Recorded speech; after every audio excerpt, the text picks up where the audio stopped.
اعوذ باللہ من الشیطان الرجیم بسم اللہ الرحمن الرحیم اللہم صلی علی سیدنا مولانا محمد وعلی آلہ وصحبہ وبارک وسلم۔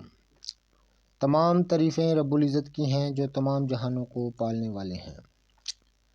میں ہوں حکیم عامر شہزاد ڈسکا سے۔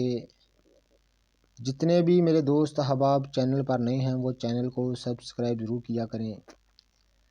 آپ اپنے موبائل کی سکرین پر دیکھ رہے ہیں مجربات امام سیوطی کی ایک تصنیف ہے۔ اس کتاب سے میں آپ کا تعارف کرانے جا رہا ہوں۔ معالجات روحانی و طبی پر مشتمل ایک نادر کتاب امام سیوطی۔ تو ترجمہ اس کا کیا ہے جناب مولانا حکیم عبد الہادی مرحوم صاحب نے۔ تو امام جلال الدین سیوطی رحمۃ اللہ علیہ کے جو ملفوظات ہیں ان کو تمام کو جمع کر کے اس کتاب میں درج کیے گئے ہیں۔ پڑھنے کے لائق کتاب ہے۔ اہل سنت کے ایک بہت بڑے امام تھے امام جلال الدین سیوطی۔ یہ دیکھیں علم طب کے بیان میں، بیان اخلاق اربع، مزاجوں کے بیان میں، غذا کے بیان میں، خلط صفرا کی زیادتی، خون کی زیادتی، بلغم کی زیادتی، خلط صداع کی زیادتی، شرائط طبیب، گوشت کا بیان، ادویہ کے بیان میں، بہت مرکب مسحلات کے بیان میں۔ اس طرح یہ پڑھنے کے لائق کتاب ہے۔ اس میں اچھا عمدہ علاج معالجہ انہوں نے بیان کیا ہے۔ میں نے کئی دفعہ اس کا مطالعہ کیا ہے۔ بہت اعلیٰ قسم کی کتاب ہے، آپ بھی ضرور اس کا مطالعہ کیجئے گا۔ علمی رجحان آپ کا اس طرف ہو جائے گا۔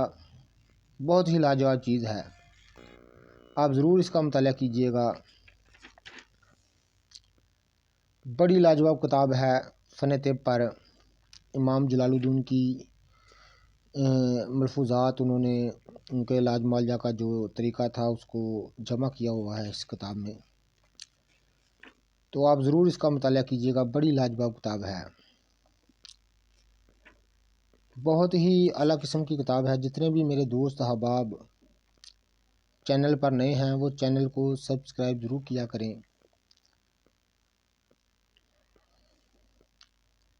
تو میں اندرونی صفحات آپ کو دکھا رہا ہوں کتاب کے، ساتھ میں روحانی علاج کا بھی ذکر انہوں نے کیا ہے۔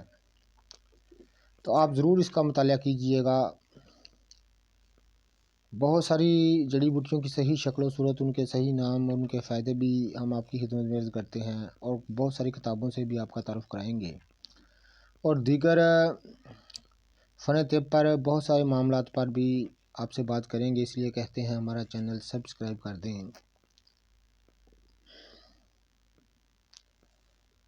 آپ ناظرین کرام چینل کو سبسکرائب ضرور کیا کریں۔ امام جلال الدین سیوطی کی یہ مجربات امام سیوطی اہل سنت کے بہت بڑے امام تھے۔ ضرور اس کا مطالعہ کیجئے گا آپ۔